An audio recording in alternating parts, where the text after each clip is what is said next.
Hello everybody and welcome to the exporting guide for horticultural and agricultural businesses post EU exit. Okay, next slide.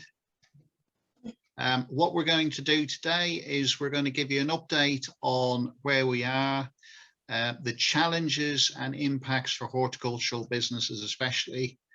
We're going to cover off exporting to EU in a step-by-step fashion.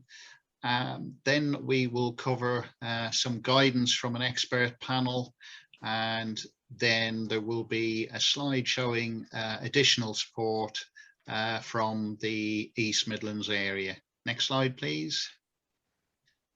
I will now introduce the panel. To begin with, we've Andrea Collins from the Export Department. Andrea has been tasked with giving one-to-one support and webinars and workshops to help businesses in the post-EU exit period.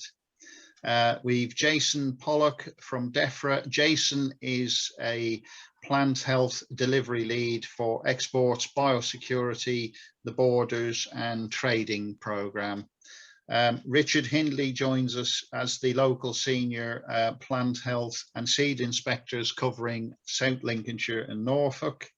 Then we've got Mike Stokes from the Business Lincolnshire Growth Hub. Mike is the Growth Hub export advisor and is helping businesses in the area with a range of issues relating to importing and exporting.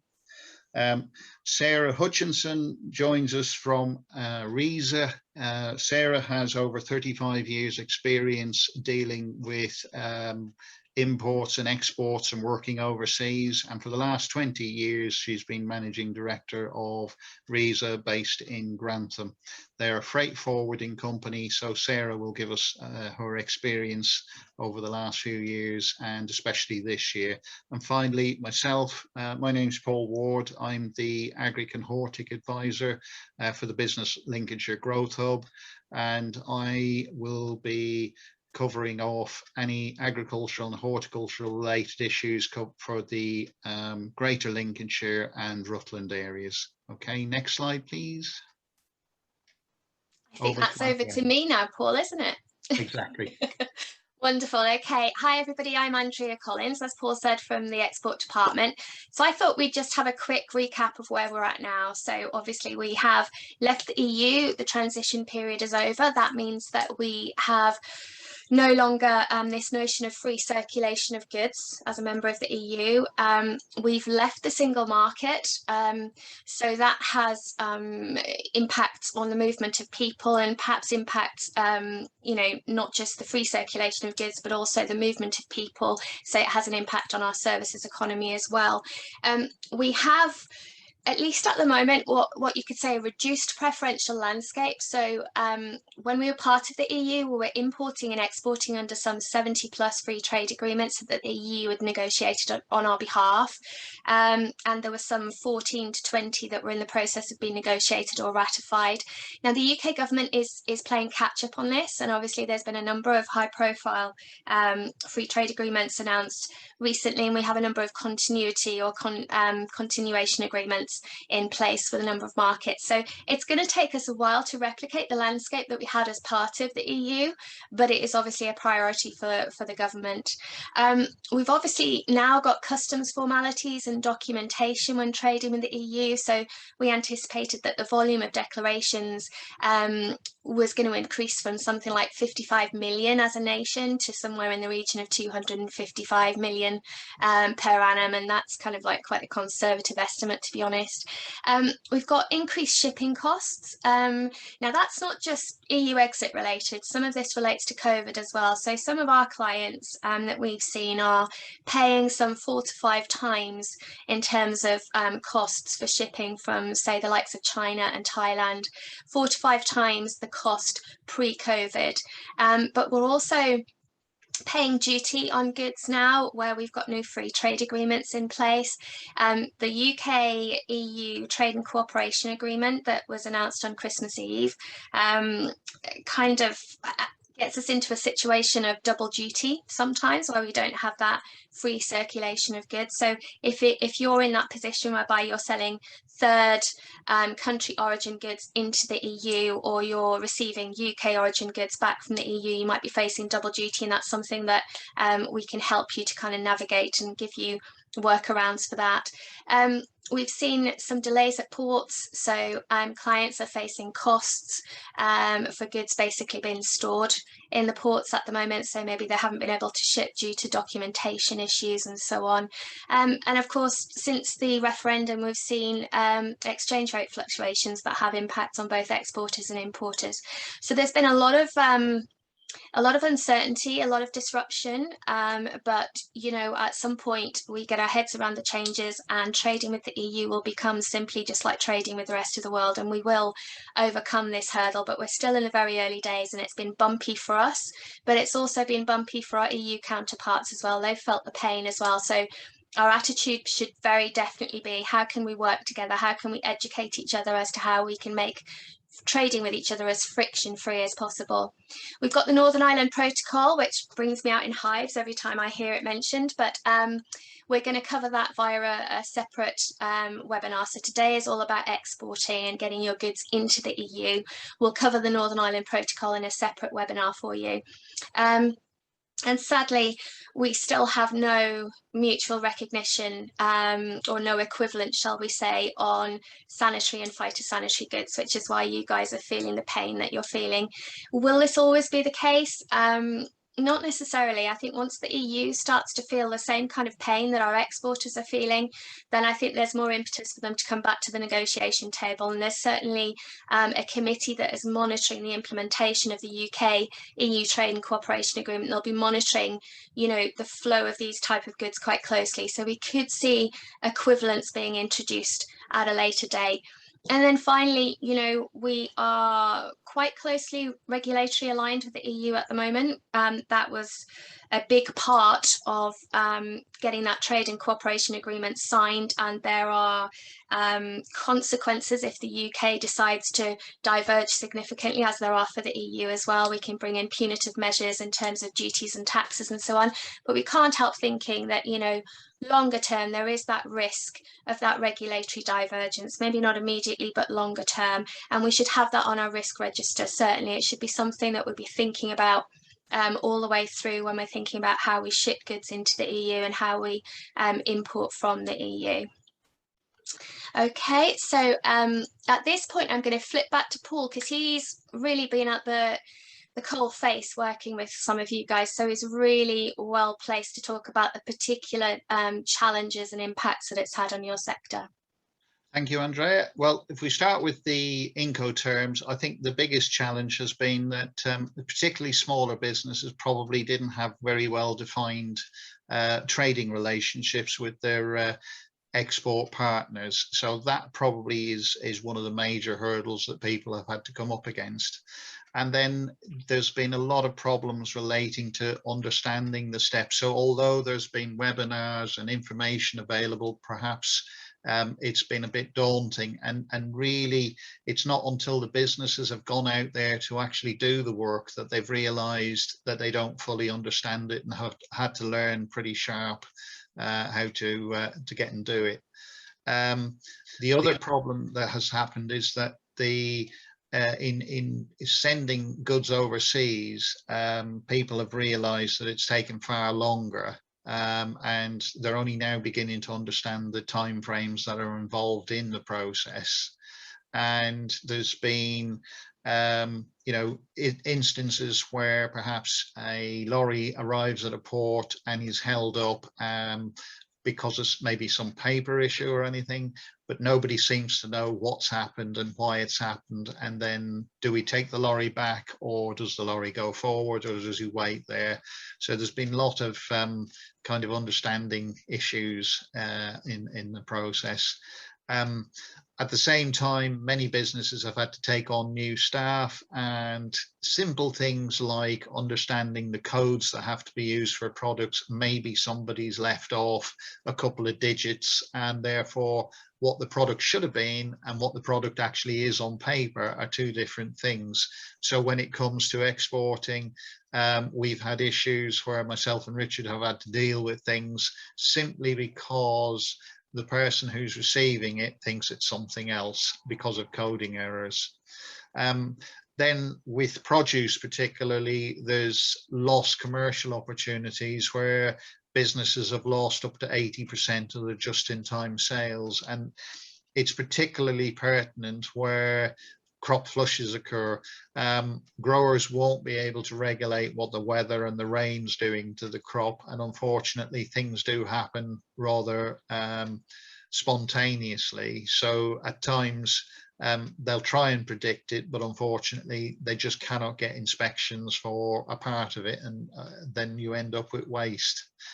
So I think there has been situations where wastage has gone up as a result. And then obviously, you know, there's misinformation out there. People have been saying that, you know, for example, oh, I can't get an inspection at the weekends, or, you know, there's too much information coming at people. Go to this website, look at this, and it becomes, especially for small businesses, you know, a top spin situation. They just don't know where to go. I think things have improved since the beginning in January, but there's still a bit of improvement to go. Next slide, please.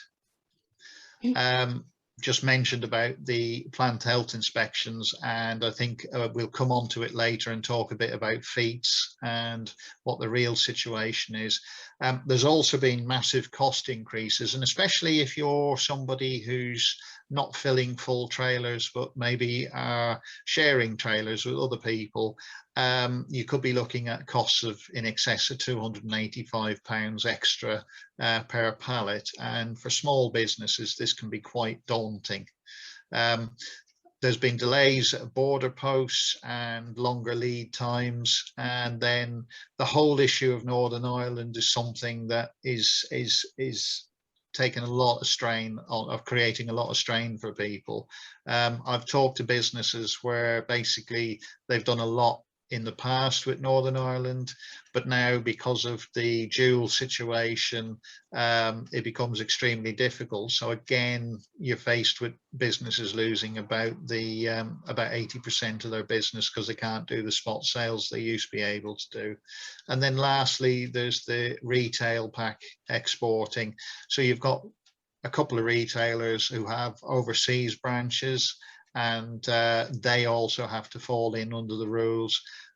Some retailers have adopted the changes from day one on January 1st, others haven't. And for those that haven't, then obviously there's new changes coming in a bit later in October, I believe. So really that's what I wanted to say, and I will hand back to Andrea. That's brilliant. Thank you, Paul. So now we're going to kind of take you through step by step exporting to the EU. So essentially, as Paul alluded to earlier, one of the things which has been overlooked, I'm just going to get my camera so that you can see me while I'm talking. Let me just see. Oh no, we're seeing Paul. Paul, would you like to do this slide instead? Let's put us all on. So everybody, let's have your best smiles. Yeah, so essentially talking about Incoterms, they're introduced by the International Chamber of Commerce, and they essentially prevent any confusion in foreign trade contracts because they clarify the obligations of both the buyers and the sellers. So, you know, you're the seller, you're the exporter, and your customers are the buyers. So they remove all of that ambiguity relating to tasks, to costs and liability. And all of those kind of ambiguities and errors and mistakes and misinterpretations are obviously really only possible when you're dealing with multiple countries and different languages. So these Incoterms, they're often overlooked in contracts, and as Paul said earlier, a few of his clients have tripped up over this, but they're often overlooked in contracts and in negotiations, and their importance has never been stressed in intra-EU trade. So when we were part of the single market and we had this notion of local companies, we were just, we're sending a parcel over to France is the same as sending it up the road to Sheffield, for example. But they really are crucial. If you think about it, the UK is now a third country in the eyes of the EU, and the EU is a third country in our eyes too. And so those goods that we trade between each other, those goods that we trade between the UK and the bloc, have become imports and exports for real. And that's very, very different, as I say, to that notion of local companies trading in goods in free circulation.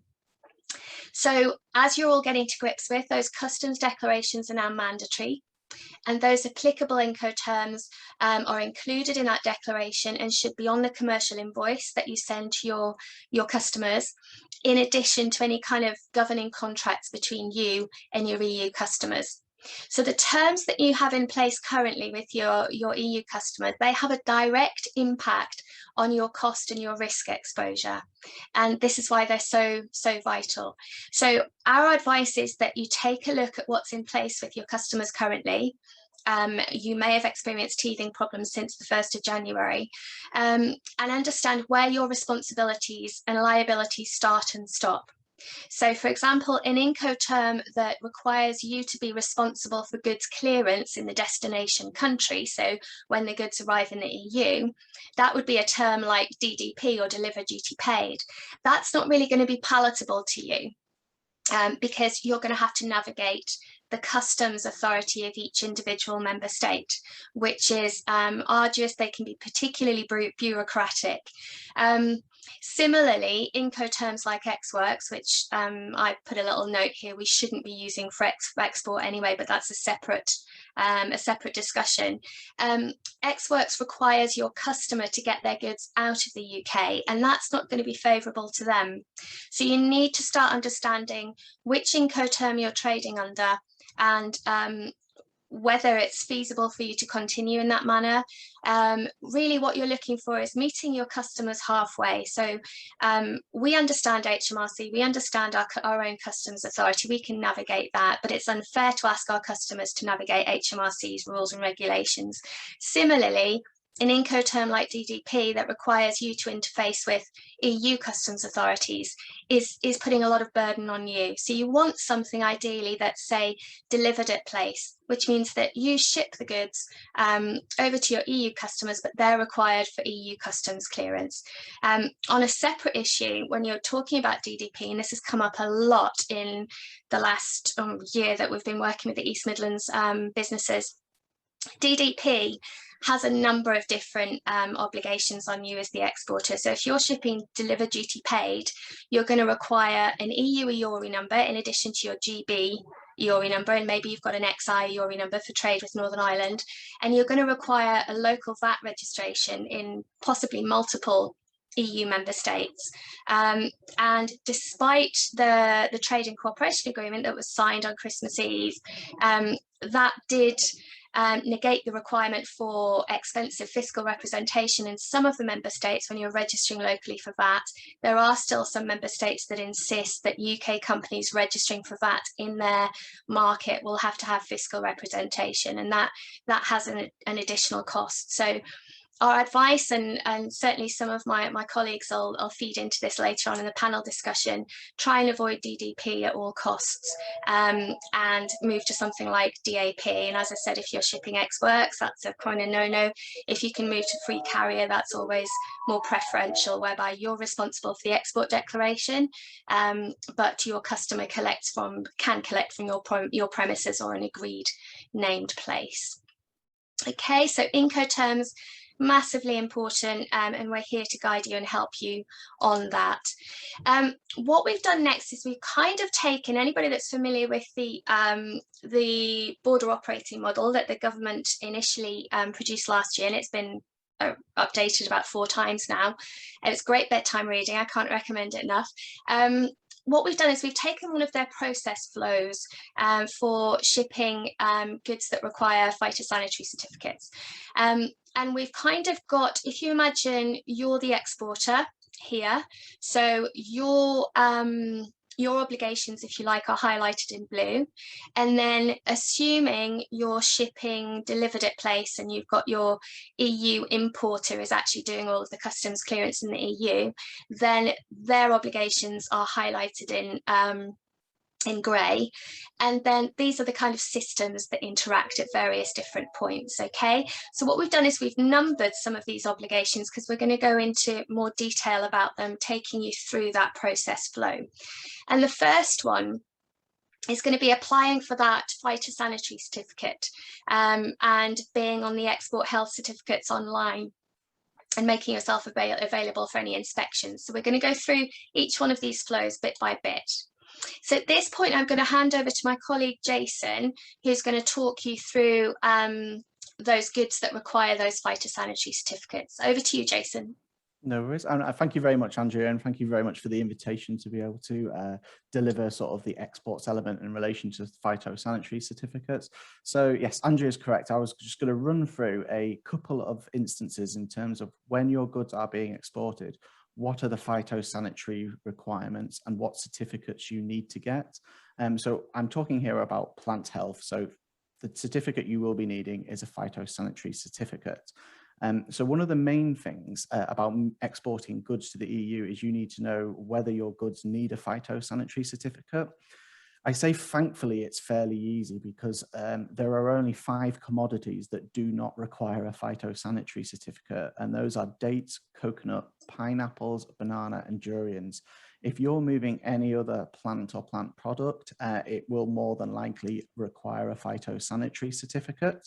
The good news is there is a link at the bottom of this page which takes you to the Plant Health portal, and that link will take you to both the imports and, more importantly, the exports part of EU exit, and it will provide you with a lot of information regarding what exactly will need a phytosanitary certificate. So things like cut flowers, fruit, vegetables, plants for planting, seeds, they will all require a phytosanitary certificate. More importantly, like I say, it's seeds intended for planting. So for those of you that are exporting, say for instance, sunflower seeds that are for consumption, they do not require a phytosanitary certificate. Obviously, each individual commodity will require sort of a phytosanitary certificate, but those goods may also have certain special requirements. So before exporting is ensuring that you understand what those special requirements are, because there may be certain steps you need to take prior to export. So Richard, who's online with us as well, is our local plant health inspector and may be able to help you with sort of what those requirements may be. Or you can contact the equivalent of DEFRA in the EU, and they should be able to tell you exactly what the requirements are. The good news is, again, there is plenty of information on the Plant Health portal that lets you know exactly what the requirements are for each individual commodity. As Andrea mentioned as well, there's then the step of applying for a phytosanitary certificate. So being able to register in GB on the exports platform, which is obviously currently eDomero, and we'll come on to a slide a little bit later on that shows you eDomero. Once you're registered on there, it's about applying for that export application. And one of the main things in there is ensuring that you are giving the delivery body, so in this instance, the Animal and Plant Health Agency, enough time prior to export so that they can come out and have a look at your goods, inspect them, ensure that they're free from any EU quarantine pests and diseases, be able to take samples if required, depending on what the samples are, allowing those samples to be sent to the lab for diagnosis. So for instance, if it's a pest or an insect, then you may get a fairly quick diagnosis, but if it's something that's bacterial or viral, then obviously there's extra tests that will need to be done. Sometimes things may need to be grown on to be able to determine exactly what the sample was that's been sent. So ensuring that you've built enough time into your exports to allow that to happen prior to it being exported. In terms of what does actually require a phytosanitary certificate, so I've said obviously those 5 commodities that don't. But there's four broad categories in relation to sending goods to the EU. So there's prohibited plants. So within the EU legislation, the main sort of commodities we're probably looking at here will be seed potatoes and soil and growing media as a commodity. So for instance, bags of compost or mulch, etc. There is in the EU legislation, there is an annex that lists all the prohibited plants in there, but there is also an additional piece of legislation, which if you Google 2018/2019 plants, there are certain genera of plants such as Prunus, Malus, to name a few, where there is a certain process that you need to go through with the EU before you're able to export those. Put simply, it's a market access request where the EU make a risk assessment of those particular genera based on the growing practices that you do as an exporter to determine what specific import requirements will apply to those goods. Now, the one thing I will highlight about this is this particular step does take a while.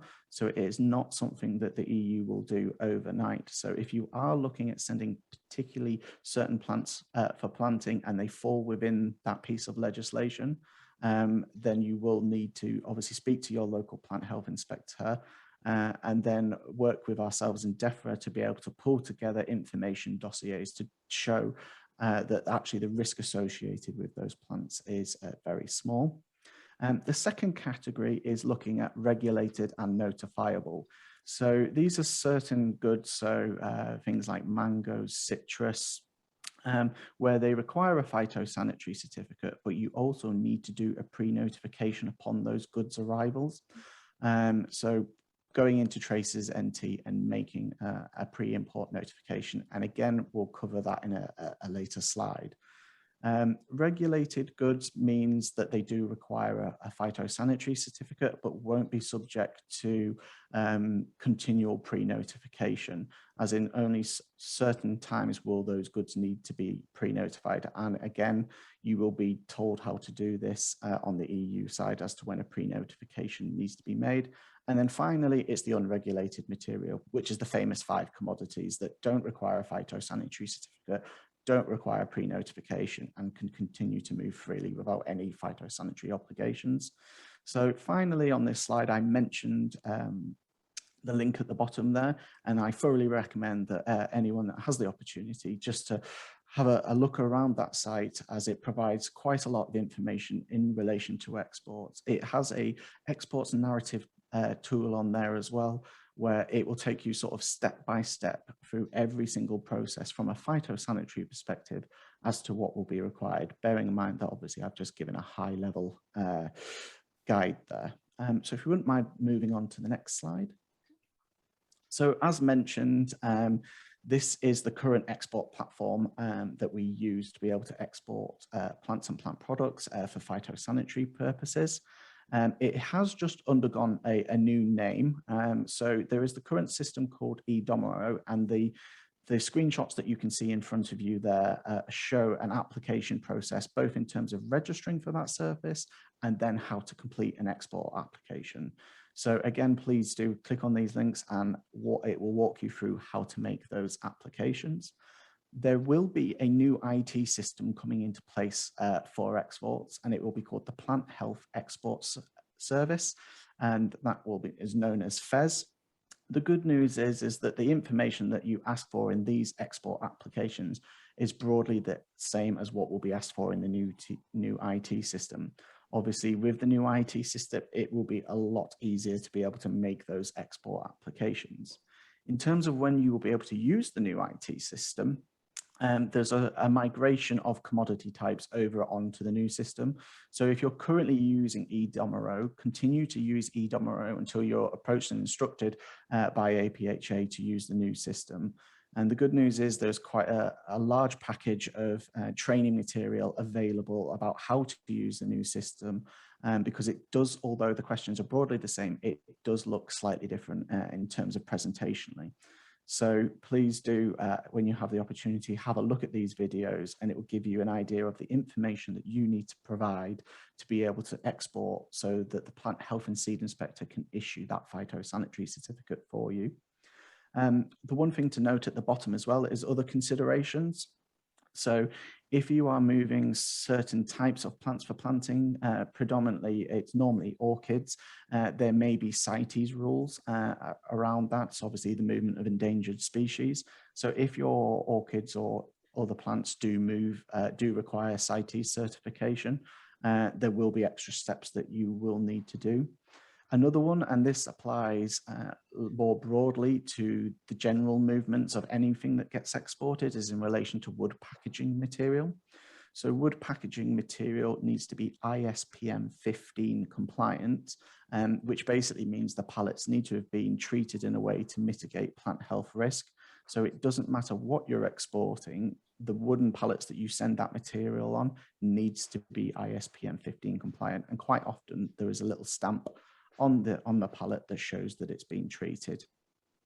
And then obviously, again, there is organic goods. So if your goods are subject to organic regulations, then you may need something called a certificate of inspection. Please note that that's outside the phytosanitary plant health aspect and is a completely different certificate that you will need.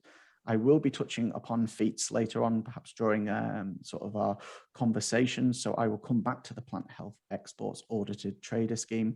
But again, this is a scheme that has been implemented by APHA that helps with those businesses that export in terms of just-in-time logistics. So if you wouldn't mind moving on to the next slide. Perfect. So export health certificates. So in relation to plant health, I've covered that that is the phytosanitary certificate, also known as a PC or a phyto, and that the system that you will currently use to be able to export is eDomero. Obviously mentioning that the new system FES will be coming into play, and you will be instructed as to when you need to move over to that particular system. So what I was going to touch upon next was just some of the common issues that have been raised with us and sort of talking about how potentially you can mitigate some of those issues. So obviously I talked about soil earlier on. So unfortunately, at the moment, you are unable to export soil as a commodity. So like, as I mentioned, bags of compost. However, there are also special requirements associated with soil that's attached to plants. So if you're sending a plant for planting and there is like a little root ball of soil associated with it, there are special requirements that need to be met, and they are quite prescriptive. So what we've done is we've published some information on the Plant Health portal that explains what all the different requirements are for that growing medium or soil attached to the plant, and then what specific options you have available to you as an exporter to be able to meet those. So it includes things like using coir instead of, like you say, soil, but then there's also heat treatment methods that you can use to be able to treat the soil, and a systems-based approach, which means that there's several steps that you can do to mitigate the plant health risk associated with soil. So please do visit the Plant Health portal and have a look particularly around that growing medium and soil requirement and how you can potentially meet that.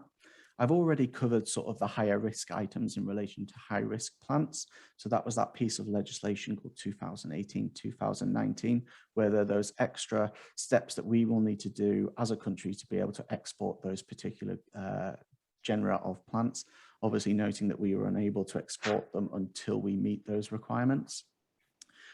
In relation to potatoes as well, obviously seed potatoes, there are two specific requirements around those. One is marketing requirements, as in once you move those seed potatoes into the EU, you would need to be able to market them. And then there's the plant health requirements. Unfortunately, in both aspects at the moment, seed potatoes are effectively prohibited because we don't have equivalents in relation to marketing, and then also the phytosanitary requirements. And there's ongoing conversations regarding sort of seed potatoes and being able to export those. Other things that may be of particular note is that if you are moving commodities that aren't of GB origin, so if, for instance, you are bringing in mangoes from, say, Peru, bringing them into GB and then exporting them onto the EU, then there may be other requirements that you need to consider. So for movement into GB, mangoes will not require a phytosanitary certificate, and there are no special requirements that need to be met. But if you're moving them then into the EU, there is the requirement for a phytosanitary certificate, and there are special requirements associated with those goods. Some of those special requirements pertain to the country of origin, which the GB competent authority cannot attest to. So even though there's no obligation for you to be able to have a phytosanitary certificate for import into GB, if you're considering or even comprehending moving goods into the EU, it's advisable that you do get a phytosanitary certificate with those EU special requirements on, so that when it comes to the GB competent authority issuing the PC, we know that those goods can meet the EU requirements. Again, on the exports narrative map on the Plant Health portal, there is further information around this and how it would work in practice. One of the final things just to highlight was around Traces NT. So generally speaking, Traces NT is the import platform in the EU where you would do your pre-notifications to say that the goods are coming to the EU, and then they would be able to conduct their import checks. Generally speaking, GB exporters aren't able to register for this system. It has to be an EU importer. Or a customs agent acting on that person's behalf. So obviously, if you have a business that's just moving stuff between itself and its different branches in GB and the EU, you will obviously need to register that EU element of your business so that you would be able to do your import pre-notification. Otherwise, like you say, is getting a customs agent to be able to do that import pre-notification on your behalf. So they were the main things that have come out since the past 6 months, but realizing that there may be other issues that we'd like to raise as we go through the conversation. So more than happy to move on to the next slide, and we can pick those up later. So again, 2 very useful videos here, one for how to do a pre-notification on for a CHED-P. So again, that's for animal products, and a CHED-PP is what you do for pre-notification for plants and plant products. So again, you will notice that the information that they ask for as part of the pre-notification into the EU is very similar to the information that's asked when you do your export application, except you'll be asked for additional questions such as what border control post is it entering in the EU, what time are those goods expected to be there, and like you say, a breakdown on the phytosanitary certificate of all the commodities that you are bringing in. The one notable thing about a phytosanitary certificate is that you can list multiple commodities on there. So for instance, if you have apples, pears, mangoes, etc., you can list all those goods on one certificate, and you don't need a separate certificate for each good. And then equally, you can pre-notify those multiple commodities under one application, under one CHED-PP when it comes to the EU. So definitely worth having a look at these 2 videos. Obviously, the CHED-PP is the one that's more appropriate, but please do have a look at it, and you can see if you do the pre-notifications in the EU, if you have that EU arm of your business registered, then you can see the type of information you will need to provide to be able to make that pre-notification. More than happy to move on to the next slide. Oh, go back. That's super. Thank you so much, Jason. That was really helpful. Moving on through the rest of the flow. So we're going to talk about actually sending the goods and making the customs declaration to HMRC. And something that's quite close to everybody's hearts that's on the panel today is about the importance of commodity codes. It's not something that we've necessarily had to think about when exporting to the EU in the past, but it's vital now that we're actually exporting for real. So those of you that are exporting currently, you'll be familiar with commodity codes, or sometimes we refer to them as HS codes or tariff codes. Historically, they've been 10-digit long numbers for imports and 8-digit long for exports. These codes are all standardized under the World Customs Organization's harmonized system. which essentially means that the first 6 digits of the code means that the product should be the same regardless of the country, for every country that signs up to this harmonised system. And the UK has remained a participating country in this system post-Brexit. So if you look at the kind of format of them, the harmonised system allows additional digits to be set by customs authorities. So historically, when we were part of the EU, we would have had the first 6 digits, which were part of the harmonised system, and then the EU would have applied the 7th and the 8th digit as part of the common external tariff. And then figures 9 and 10 were set by the UK itself in terms of imports for statistical purposes. Now, tariff codes or commodity codes can go beyond the 10 digits in the case of some food products, like to identify sugar or starch or fat content, and for any kind of trade defence measures for like CAP goods, common agricultural policy goods, for example. It is absolutely essential that you familiarise yourself with your commodity codes and check them against the trade tariff. And I've provided the URL for the trade tariff here.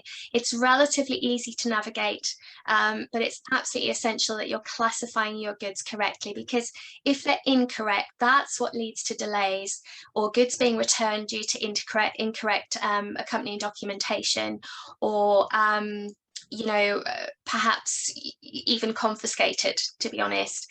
It can also lead to your EU customers underpaying or overpaying import duty and VAT.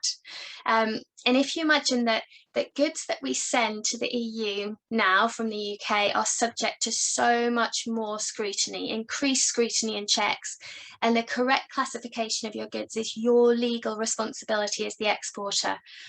They're so important. We did a lot of work with clients in the lead up to the transition period end, and so many of them were misclassifying their goods, incorrectly classifying their goods, which would have really tripped them up when the new rules came into place. The commodity code is essential. Everything hangs off it.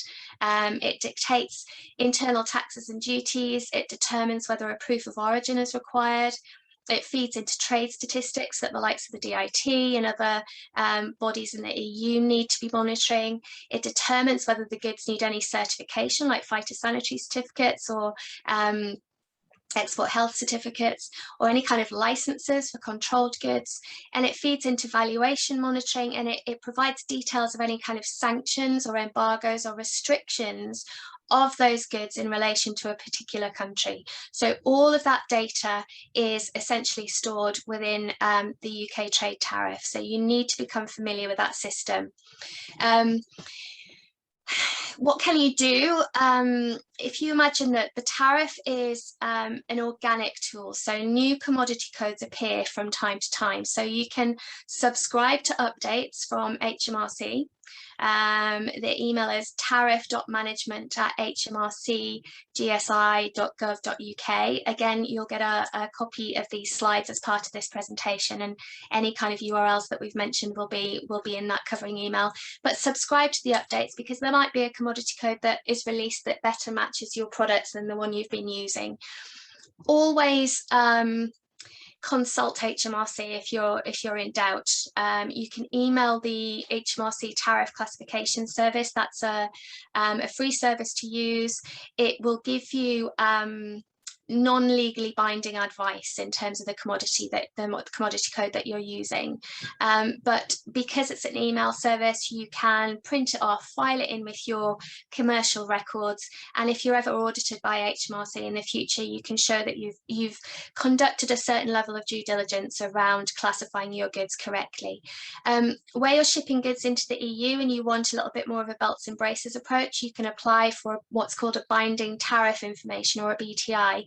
So that's kind of where your product's commodity code is questionable and you want absolute assurance that you're fully compliant with all of the requirements that product dictates.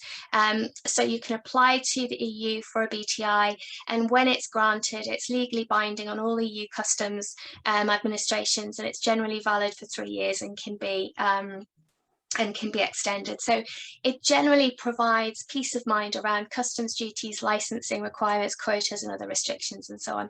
But absolutely become familiar with your commodity codes, sanity check them, make sure that you're subscribing to HMRC for those updates. And that will go a big part, a big way to making sure that you're compliant moving forward and that you're not creating any problems for your customers in the EU. The other thing that I wanted to mention as well is making sure that you're aware of the processes and documentation requirements to get goods out of the UK and also get goods into the EU. Now, the UK government launched a kind of website or portal, I think it was the beginning part of this year, which is where would you like to export to, and you're able to put in the country that you're exporting to, so one of the EU member states, and also your commodity code, and that will detail all of the documentation that you need to get goods out of the UK, and similarly it will tell you what documentation is needed to clear those goods on import into the EU. It also covers duties and VAT and so on. So you'll be aware that VAT rates vary across the EU from 17% in Cyprus to 27% in Hungary. So it will tell you the exact VAT rate that's applicable in that member state. So it's a good portal, and I've provided the link there. But also the EU has its own, it used to be called the Markets Access Database, which we used in Anger for many years. But it's been replaced by the Access to Markets database. And again, it's the same principle. So you can put in your commodity code and where you're exporting from, the UK and the country that you're exporting to. It will locate the exact commodity code within the system, and you can go in and look at the tariffs, so the duties that are applicable. You can check the rate of VAT that's applicable in that member state, and it also goes into details of documentation that's needed to clear. So again, it's your commodity code that dictates the documentation and also the country, the destination country really. So it's things like, you know, as standard, you'd need your declarations, your export declaration, your packing list and your commercial invoice. But depending on the goods that you're exporting, there may be other documentary requirements that you need to be aware of. And these two systems are quite good at highlighting what they are. So just talking about the documentation itself, so I just wanted to cover off this rather scary looking document. This will have come as a bit of a surprise to some people who'd exclusively traded within the EU. They've had to get their heads around customs declarations for the first time post-Brexit. So the core declaration document is the CATA, or sometimes we refer to it as the Single Administrative Document, or SAD, and it's used for declaring imports and exports to HMRC. Now, the current CATA that you're looking at here, by the way, you would not be completing a paper-based CATA unless, you know, all the lights have gone off and everything's gone desperately wrong. You would typically have access to third-party software, or I have to say good freight forwarders and agents are worth their weight in gold. So they'll typically be completing this on your behalf with information that you provide to them.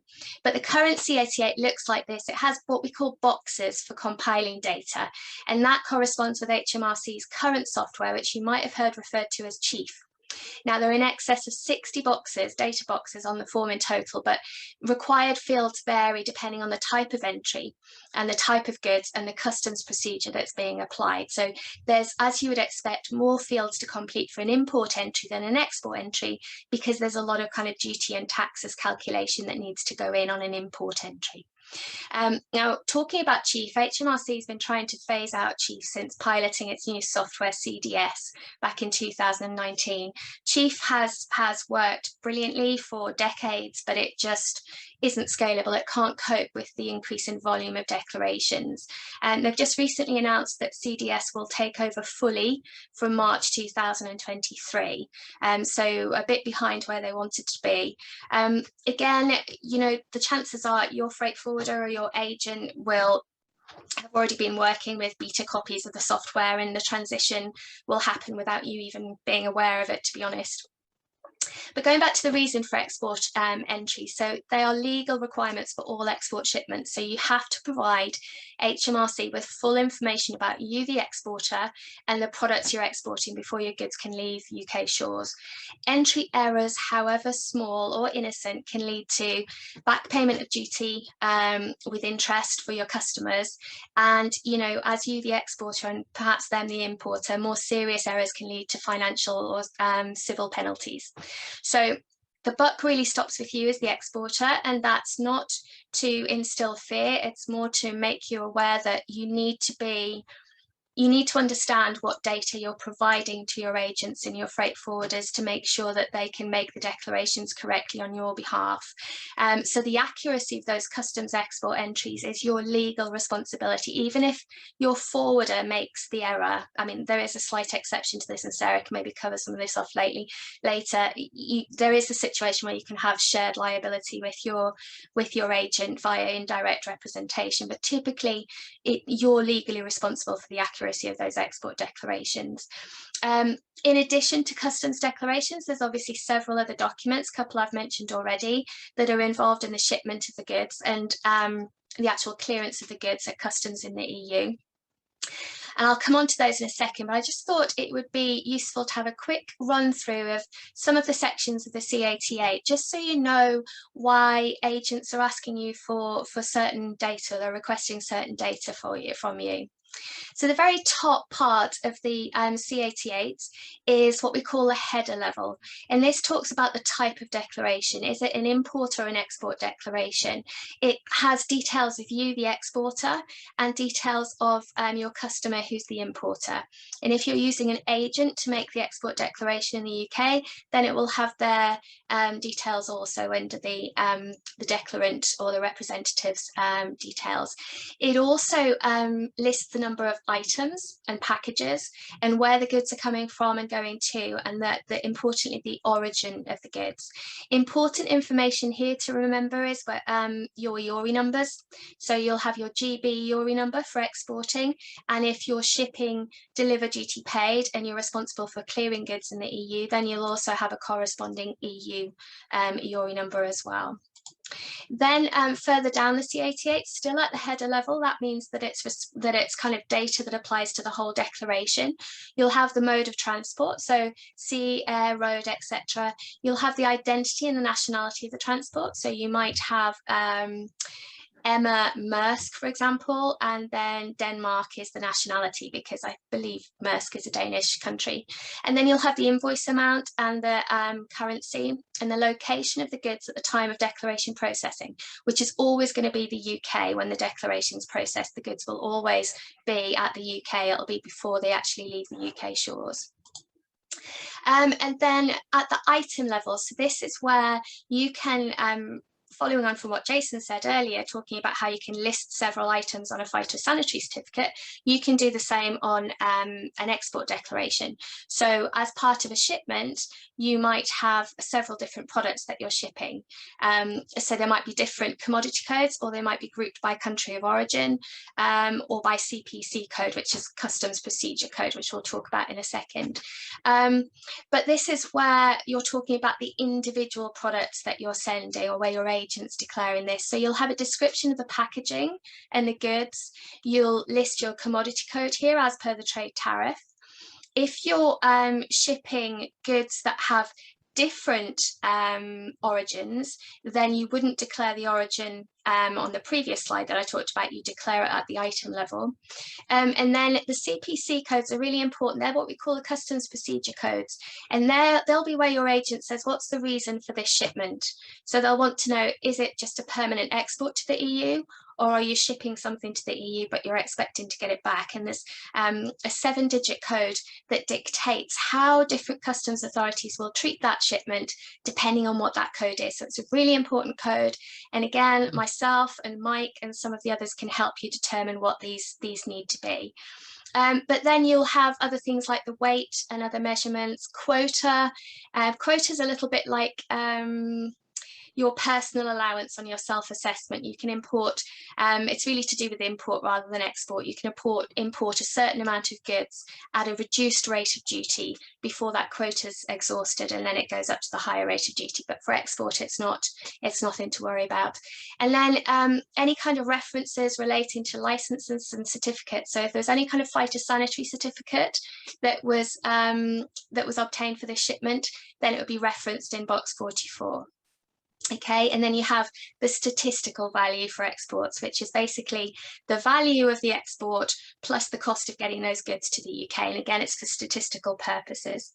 And then the very bottom of the form is all to do with import. It's where that calculation of duties and taxes by line item happens, and where you want that duty and VAT deferred to. So any of you that were both importing and exporting, you'll be familiar with this bit, but any exporters, don't sweat over this part. Okay, and then other documents, like I mentioned, you'll have invoices. So you'll have pro forma invoices that you might have sent to your customer in advance of the shipment. You might have freight invoices that you've had from your partners, and then you'll have your commercial invoice, which is really important. So your commercial invoice is what accompanies the goods and contains the actual details of the shipment, which could be slightly different to the pro forma invoice, you know, the one that you've sent before. When you actually ship the goods, there might be a variation in quantity. So the commercial invoice, the things that you need to include there, you've got your, and again, we can provide this as a separate document, but you've got your sender's name, address and contact details. You've got all the ORI numbers that you're aware of, your receiver, your importer's name and address, date of invoice, country of origin or statement on origin, sorry, if trading under preference as part of the EU-UK trade agreement. You'll have your commodity codes on there, your customs procedure codes, so that's the reason for exporting, a full description of each item. You'll have the quantity of the goods that you're supplying, the total weight and net weight, the currency of the goods, which is probably going to be GBP, the Incoterms that you're using, so what you've agreed with your customer, the total value of the goods covered by the invoice, the method of payment, and the means and cost of transport and route, and then your declaration. So they're all the things. And again, we can provide this as a separate kind of checklist if it's useful. And then you've also got your packing list, which is one of the three documents I referred to earlier. So this is your really detailed document that states all of the product and packaging details contained in each shipment. And as the exporter, you have to create a compliant packing list document that can be used by parties all the way along the supply chain, so that anyone moving or handling or receiving your goods is fully aware of what's in that consignment. They're required for all sea freight and air freight shipments. And we need to be really clear as to what each shipment contains. So it's quite often best practice to send a copy to the customer via email and in advance of the actual shipment. They're so important, and the accuracy of them is so important that they can actually be kind of like the commercial invoice without the figures. So using the same template document and renaming the document and removing the figures makes the documents consistent, if you like. And then proof of export, and my colleague Michael feed into this in the panel discussion as well. This is something that's tripped up a number of our exporters since the 1st of January. We now need to be maintaining proof of export for all HMR, for all EU shipments as well as rest of world shipments. So it's a big part of HMRC compliance, and as an exporter you need to make sure that you collect evidence for all of your EU and non-EU shipments. Now there's various different types of evidence that are deemed acceptable if HMRC was to audit you, for example, but that varies depending on whether or not you've shipped the goods, so you've maybe delivered at place, or whether your customer has collected the goods via FCA, for example. So there's different types of evidence depending on how those goods have been shipped. But it's all about, essentially, if you've zero rated VAT on your exports, you have to be able to produce either official or commercial evidence that's supported by all the lovely supplementary evidence that you keep in your export dossier to show that that transaction took place and that those goods were physically exported, and that's typically within 90 days of the declaration being processed. So Again, not wanting to instill fear, but just stress the importance of being compliant. In the case of an HMRC audit, if proof couldn't be produced or it was deemed to be insufficient, then that VAT 0 rating wouldn't apply, and you as the exporter would be liable to account for that VAT. So I've listed here on this slide the kind of sources that are accepted depending on the different scenarios. And again, myself and Mike would be happy to cover this off as part of a one-to-one if you were in any way unsure. Okay, and then I'd like to invite my colleagues to open it up for a bit of a panel discussion, I suppose, maybe reflecting on what's been said already and sharing some of our experiences over the last 7-8 months. It feels like longer, and maybe some of the workarounds that we've been able to do for clients. I don't know who wants to go first, guys. So I could perhaps kick off talking about a scheme in relation to sort of exports of produce and sort of what we've done with the trade to be able to help with those just-in-time logistics. So one of the schemes that we've implemented is, I mentioned it briefly earlier on, was the Plant Health Exports Audited Trader Scheme. And effectively what this scheme is it allows us to delegate the official phytosanitary inspection to trade, so that they can conduct the inspection and then apply for the phytosanitary certificate. So obviously one of the things that happens under normal export procedures is you would have your plant health and seed inspector come out. So in this case, it would be Richard would come out and have a look at your goods and then issue the phytosanitary certificate.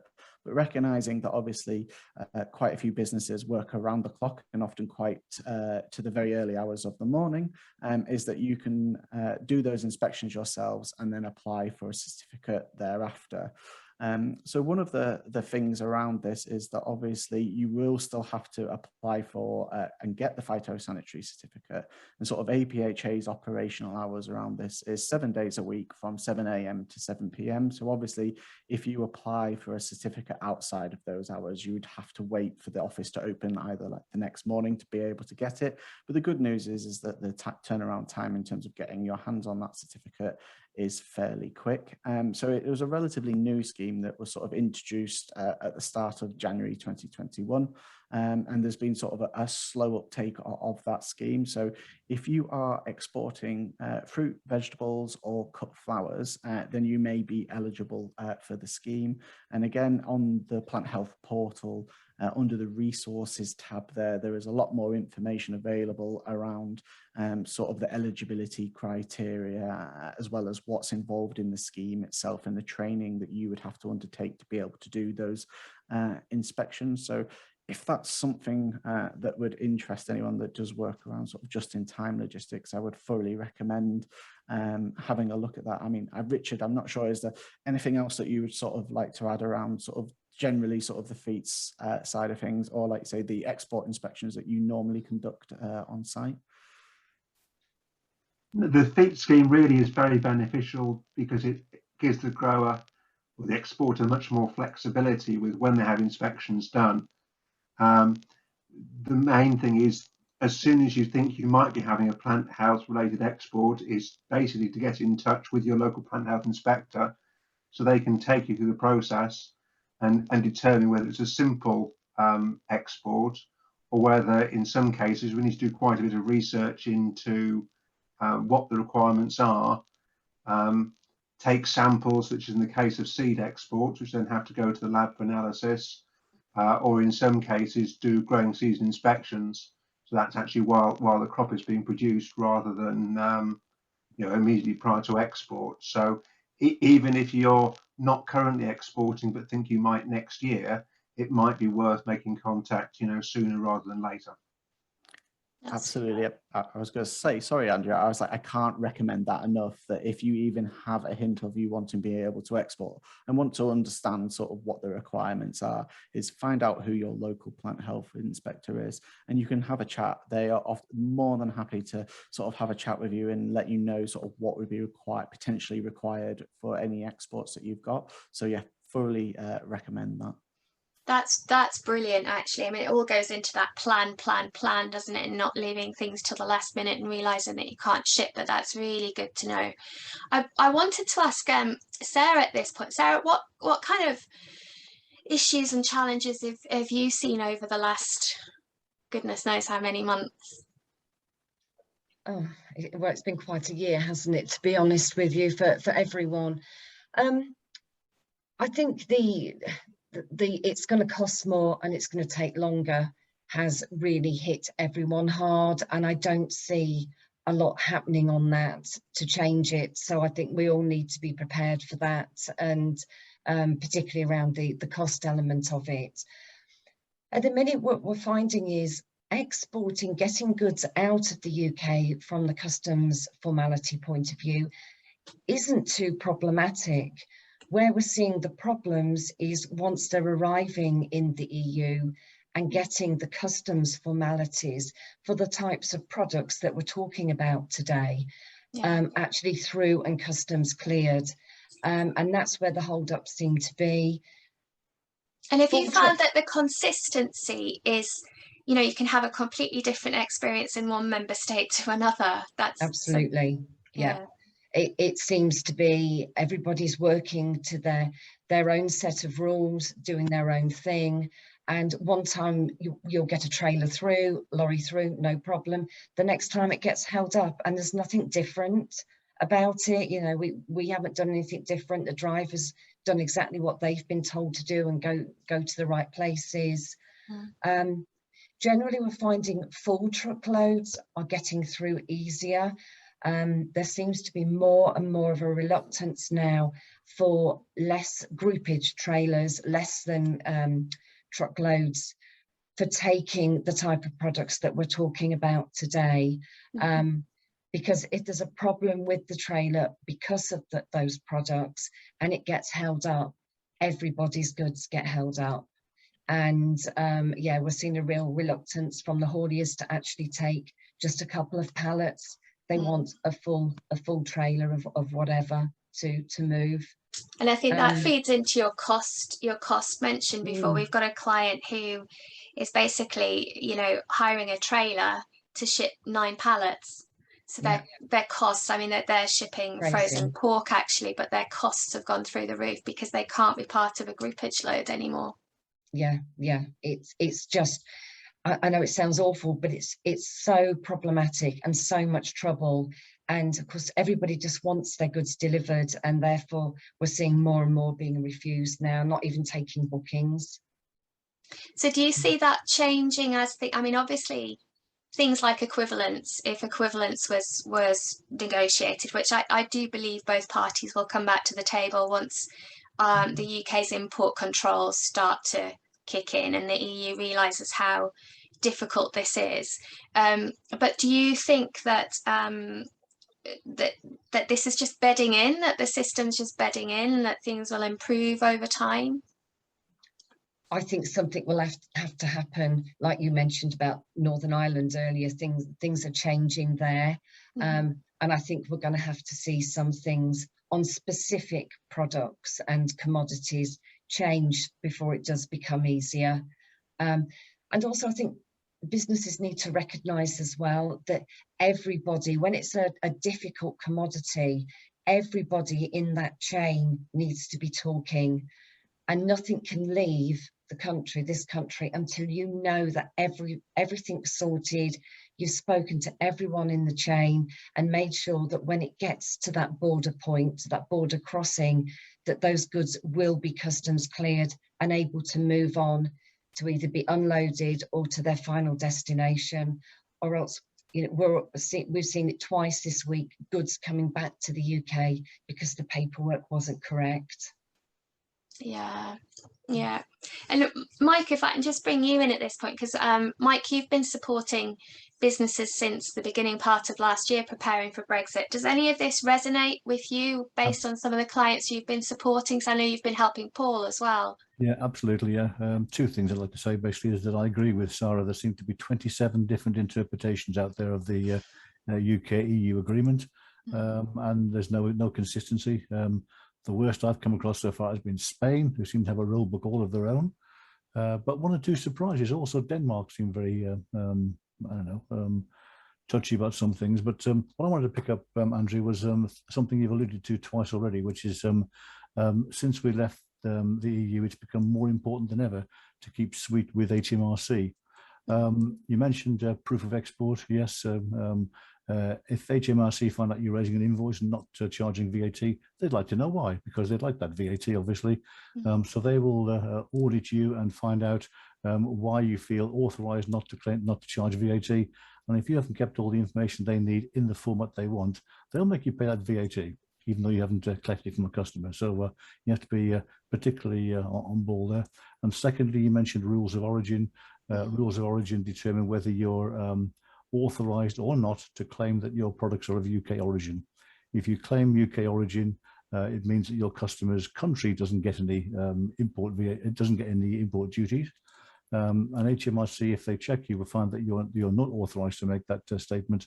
You'll find that they will act just as vigorously on behalf of other countries' authorities as if it's their own revenue they're losing. So you need to be really sweet with HMRC. If you fall foul of them, they've got your card marked forevermore, unfortunately. So you never escape their clutches. You're absolutely right, because I mean they audit companies on a risk basis, basically. So if you're flagged for several misdeclarations, you become higher up on their priority list, don't you? But I think you mentioned rules of origin, Mike, is a really, I know you've been supporting businesses as well with it, but when that trade and cooperation agreement came out, I mean, you and I can navigate that section on rules of origin, but what does that look like to your average person that's just struggling to keep their business going in the face of Brexit and COVID? It's extremely daunting, and it's really difficult to find the way around, and they need help, certainly. But unfortunately, it's their responsibility to find out about it and make the correct declarations. But it's not easy to find the way around if you're not used to it. But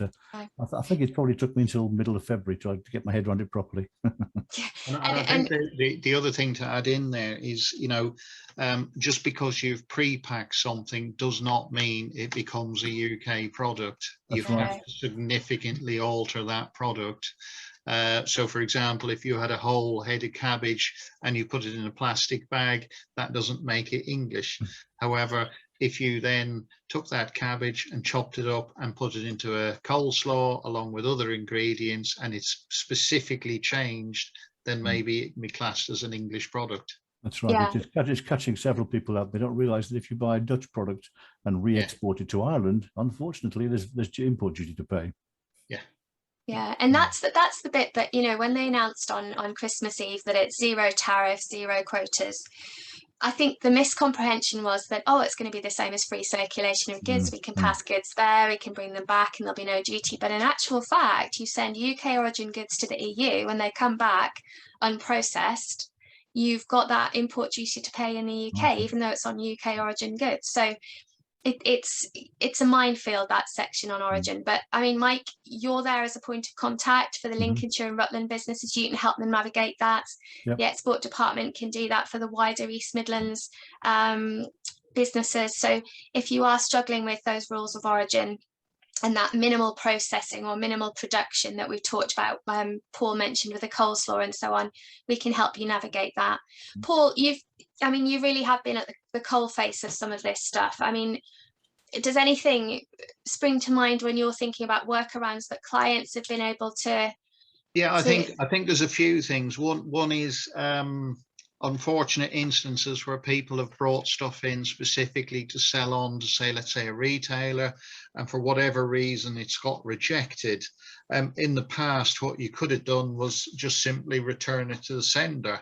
Nowadays, you'll have to have a whole complete set of paperwork done for it. And unfortunately, what's happening, I guess, is that some of this stuff's actually ending up in the bin, which is a real shame. I think there's other things happening as well, but yeah, that was the one particularly that springs to mind. And then if I can think of another thing, I'll just chip in. The one thing I was going to ask, particularly colleagues relating to DEFRA and APHA, is where we have seasonal growers who perhaps want to go to ERA or over to the EU. is feeds going to work if you have, say, like for example, a really short season crop, like maybe 5 weeks? Is that going to be able to cope with, you know, big volume in a very short space of time, because of the requirement for, you know, for first of all the training, then there's the gradual rollout of, you know, assisted inspections, and then no inspections over time? No, it's a I really. think it's, Go on, Richard. sorry, Jason. It's basically another situation of being prepared. We've got a company that's looking at exporting pumpkins, not for a couple of months yet, and yet they've been very on the ball. They've signed up to feats, and they're pretty much ready to go now in terms of the training. For this year, obviously the initial audits are quite frequent initially for the first few weeks, and their season is very short, so they won't really benefit this year. But even though they'll do 10, 11 months not exporting, they can pick the system back up again next year and go in with a much speedier entry. Yeah. So it is a little bit of pain this year, but going forward, they'll have got the benefit of it, because we can park their feats authorization and then basically just renew it, rather than them having to go through the whole application process again. Okay. Well, that's seriously worth flagging up, because I think that was probably something we didn't realise. And as I say, for short season, seasonal people, that could be quite useful, especially where there's big volumes involved. Yeah, absolutely. And I think, like you say, we've updated the sort of the guidance around feeds to say that obviously if you stop exporting under feeds, then obviously you won't then need to obviously continually pay for those audits that would happen throughout the month as well. So like you say, there is obviously the money saving sort of element to that as well. But then if you were, for argument's sake, to have an ad hoc export inspection, you could still have your local plant health and seed inspector come out and certify those goods for you as well. So you are still able to export even if you wouldn't do it under feeds. Yeah, thank you. Fantastic. Does anybody else have anything to volunteer before we move on to Mike's section? Because we always like to finish on a positive, and Mike's got some, you know, there is support out there is fully funded support out there, and it's always nice to finish on a positive. So is there anything anybody else wants to volunteer before I pass over to Mike? There was just going to be one very sort of quick thing from me, and it was just to pick up on what Sarah was saying earlier on, that obviously, like you say, most of the exports going into the EU, whether that be through France or Calais or anywhere else, is that quite a lot of, obviously for these countries, is it's new, their own import requirements are entirely new to them. So they weren't the normal third country import points of entry. So what we've been doing sort of within DEFRA is working very closely with sort of the equivalents of DEFRA in member states, just to clarify some of those points, because I think it was mentioned earlier on that even though the rules are supposed to be harmonized across the EU, there can be slightly different interpretations within member states. Yeah. So when those, so we say different interpretations arise, obviously we look to seek clarification, not just with the member state, but also get the EU Commission to be able to clarify those where there are those disagreements between member states. So if you are finding when you're exporting that it's exactly the same product that you're sending out, but you're getting different results every time, then those are the sort of things within sort of DEFRA and APHA that we would like to know about, so that we can raise that with sort of the different member states in the sort of forums that we have with them. So is there a way of feeding that back in, Jason, if clients are finding that, or indeed their agents are finding that? How would they feed that back in? So they can either do it through sort of the local plant health inspector, but there is also sort of an email address. So the plant health EU exit inquiries at defra.co.uk, that if there were specific problems that you can raise it there. What I can do is I can provide you with that email address in full. Oh, that's perfect. Thank you. And Richard, I know we talked earlier, joked about cloning ourselves because it's been one crazy year and a bit, but are there your counterparts in you know, across the UK, or is your kind of resource readily available across, you know, nationwide? Yeah, yes, we've had a huge uplift of inspectors.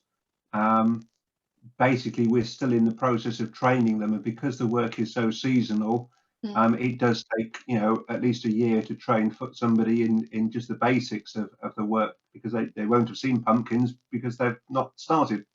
The same with daffodil bulbs we're doing at the moment. So I think people need to be sort of patient and understanding with inspectors, and they're all very keen to learn about people's businesses. So I think if the more an inspector understands about you know, the client's business, the better able we are to help them and understand the particular problems and challenges that that they face. We're not out to be difficult. In some cases, where misunderstandings have happened, I think it's just down to the fact that inexperienced staff haven't understood how the horticulture industry works. Yeah, and I think we're seeing that across the spectrum, aren't we? I mean, I know HMRC has had a huge recruitment drive, and you're seeing some kind of, you know, lesser trained staff, less seasoned staff that are maybe getting things wrong the first time, but we're all still learning to trade so differently, and you know that there has to be patience all around. I understand that.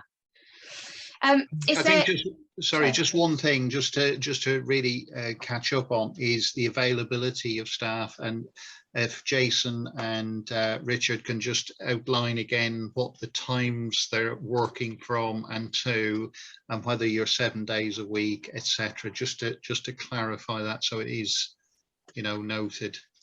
Yeah, no, absolutely. And Richard, feel free to add on. So that sort of the operational sort of working hours within APHA is, like, say, 7 days a week, 7 o'clock in the morning to 7 p.m. So, like, say, there is weekend working in there. So if you do have exports that are going on the weekend, I think, like you say, are looking at the current sort of figures and around exports at the minute, there is quite a large drop off at the weekends compared to sort of the Monday to Friday exports. But like you say, there are inspectors available to be able to do those inspections at the weekend as well. So if you had a FEATS application, basically you don't need to worry, you know, oh, it won't get looked at over the weekend. There will be somebody available that will inspect it.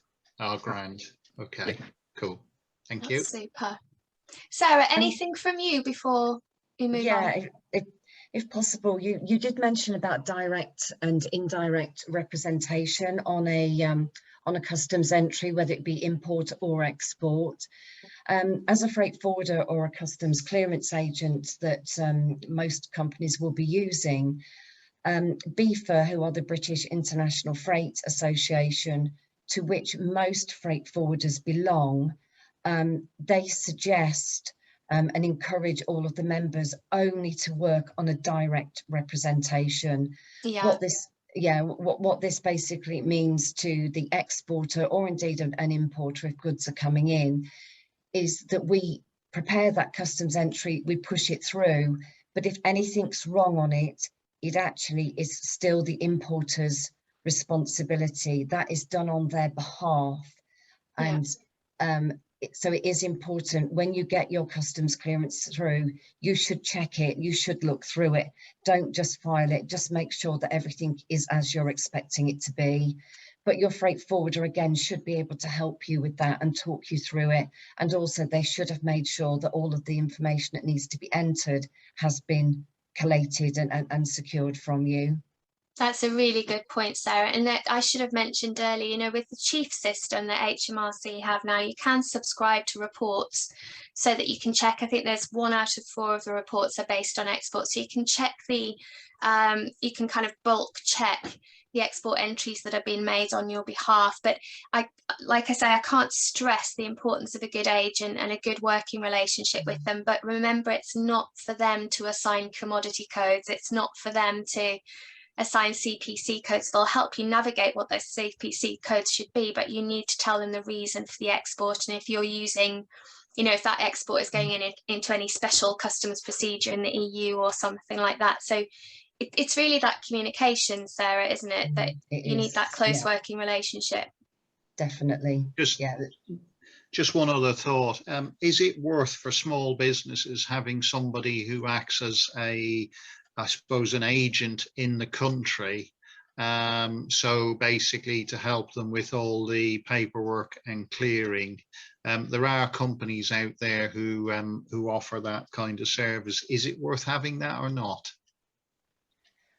Well, most freight forwarders will have a customs clearance department. I mean, we aren't a big freight forwarder, but we've got a customs clearance team. We made a big investment in that some years ago. So, you know, whoever you're using, they should have the facility to be able to do the customs clearance. I'm actually one of these people that don't think you should try and do it yourself. It isn't easy, and we learned that when we first started doing it. It's quite tricky, and yeah, you've really got to know what you're putting into the various boxes, that's for sure. I was horrified. The export department provides training on behalf of the Institute of Export, and there's a training course how to complete a CATA, and I was horrified at the sign up overnight, because I'm thinking you're not really going to start completing your own declarations. But there were some companies that, you know, want to do it because it's cost saving. Personally, I think that the chance of, you know, the risk of you completing it incorrectly can, you know, the penalties or the delays can far outweigh any costs that you might have saved through doing the declaration yourself. But you can only advise. Some people will go their own route regardless. But thank you for that, Sarah. That's really good feedback. If there's nothing else from anybody else, I'm going to pass over to Mike, because like I say, we like to finish on a positive. There is a lot of support out there. It's just about knowing where to go to for it. So Mike, over to you. Okay, thank you. Yeah, basically what I'm looking to do is just point out that you're not alone out there. In case the previous slides have been a bit daunting, you're not alone. There's a lot of help available. So what I'd like to do is, you mentioned here the help through the export department, which is obviously substantial, but there are a couple of other areas of support I'd like to just point out, please. So next slide, please, Andrea. The Department for International Trade, the DIT, is a government department. It's headed by Liz Truss, who's currently engaged in trying to agree trade deals with countries outside the EU. But they have commercial staff in over 100 countries around the world, but also a team of local advisors throughout the UK, especially in Lincolnshire and Rutland. And the first area I'd like to just pick up on an area of support is a thing called the Export Academy, which is an online ongoing program of free 1-hour training modules, webinars, and it's aimed very much at new and inexperienced exporters. And it covers people who are exporting both goods and services. And the kind of topics covered by this range of webinars is market research, how to do your export pricing, looking at different routes to market, comparing agents, distributors, licensees, joint ventures, and so on. We've obviously mentioned Incoterms and the importance of that. That is obviously well covered, as well as customs procedures and also getting paid, because if you don't get paid, the whole lot's been a waste of time. There's a link there to a link on the DIT site showing you the Export Academy. It's a kind of thing you can dive in and dive out. You haven't got to do the whole program. You can just do individual modules, and you can either watch them live or you can pick up on the recordings as well afterwards. But this is fairly new, only been around since last October, but already it's bearing fruit. Okay, next slide, please, Andrea. This is the one that makes people's eyes light up. This is about money. This is about grants. This is the Internationalization Fund, which is a series of, it's normally a 50% support, but actually in Lincolnshire it's currently 60% matched funding, up to a limit of £9,000. So you'd normally spend 18 to get £9,000 back. And the important thing is that one claim can cover several activities. For instance, if you're deciding to start exporting to Poland, you might want to do a market visit. You might want to spend some money on translations, possibly on changing your website, for instance, paying for consultancy. You can bundle those together to make one claim to get as far up towards your 9,000 as you like. Couple of rules. You must be working with one of DIT's advisors, because every application must be supported by an export action plan. You couldn't put an action plan for starting to export to Poland and then put in a claim for a visit to India. It just wouldn't stack up. So that's why that the drawing up of an action plan is so important and is part of the application. Link there to how to avail of the services of the fund. Again, only been around since last autumn, and already it's a good take up. Okay, thank you, Andrea. Local support, there are an army of international trade advisors, ITAs, working for the DIT throughout the whole country, giving general export advice and mentoring. There are, however, one or two specialists as well. We have in the East Midlands a specialist market research advisor who will do one-to-one meetings with yourselves. He also runs workshops every 2 or 3 months, well worth looking at, and be surprised at the kind of research that's available and how you can avail of it. There's also a couple of specialist e-commerce advisors in the East Midlands who, again, will do one-to-one work looking at critiquing your website and so on, but also they run workshops to help you to get going. There are a number of what they call export live sessions, which are live sessions with advisors and questions and answers online. And all this is all fully funded. All the local support is fully funded, there's nothing to pay. Thank you, Andrew. In addition, I mentioned that DIT has staff in over 100 countries around the world, and there's a few services offered by the overseas support. The first of which is called Overseas Market Introduction Service, OMIS, where you pay the local embassy or high commission consulate to do work on your behalf. They charge for it, but it's really good quality local research, which is enormous help if you're looking to enter a new market. You can use the embassies, high commissions, consulates to do product launches and so on, use their resources, again chargeable. And there are normally trade missions going out to various countries. Obviously, they haven't been in the last 15, 16 months, and they will pick up in due course. But this is where groups of businesses go out, and parties of 10 or 12 businesses very often to a country with support from DIT, local and remote. There's also something called the Trade Show Access Programme, which has been around for many years, but is currently being phased out. This is funding to help British companies to exhibit their products overseas in actual or potential export markets. This is being phased out, but DIT have said there's going to be something to replace it pretty soon. So we look forward to seeing what support they're going to give to exhibitors there. So a lot of support there. These are the contacts you need, the telephone number, the info at Trade EM, East Midlands, and there's a link to the website. So basically what I'm saying to you is that DIT have a range of services. Just check it out and see which ones are relevant to you. That's perfect, Mike. I have a quick question actually about the Internationalisation Fund. Am I right in thinking that if your exhibition or trade show that you want to attend isn't on the Trade Show Access Programme, because they'll have a list that will be funded, then the Internationalisation Fund can help fund you exhibiting or attending? That's correct, yes. If no other funding is available, you can use the Internationalisation Fund for that very purpose. Yeah, absolutely. Oh, that's fantastic. Yeah. So there is lots out there, isn't there? Yeah, just one other point is that as well as all that, within Lincolnshire and Rutland, I've been engaged for the last 18 months as initially a pre-Brexit advisor, and more latterly as a post-Brexit firefighter, I suppose you'd call it. So there is local help. It's been typically it's Incoterms, rules of origin, and VAT, which are the three areas which I'm spending most of my time on. And it's a lot of hand holding still required yet. Things are still moving on. So the point, but we're still having teething problems. So absolutely. I mean, I think that's one of the benefits for Business Lincolnshire companies. They have you as that dedicated resource. We could do with cloning you and sticking you in Leicestershire and also Notts and Derby as well. Absolutely. But no, that's super. So absolutely, anything post EU exit, then you have Mike available, and that leads me nicely onto the next slide, where we've provided LinkedIn details for everybody that's spoken today. And on behalf of myself and Paul, we're really grateful for your time. So you can see Mike's contact details there, myself's, Paul's, Sarah's. And didn't want to overwhelm Jason and Richard, so just stuck the LinkedIn ones there. Didn't give out your telephone numbers, but we can certainly make referrals to you.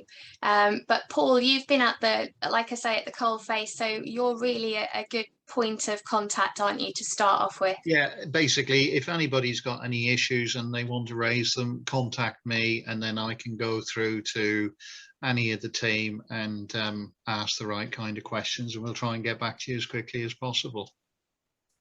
That's super. So everybody, I mean, Paul, you feel free to finish off here, but from me, a huge thank you. I think that what we've covered has been quite substantial in the time that we've had, so thank you on behalf of me. But Paul, do you want to to close? Yeah, no, just again to say a huge thank you to everybody, especially Andrea, and for putting it together. But you know, what we want to try and do is repeats of this. We'll try and do something on importing, maybe look at the Northern Irish situation, and you know, if there are questions, please get in touch with us.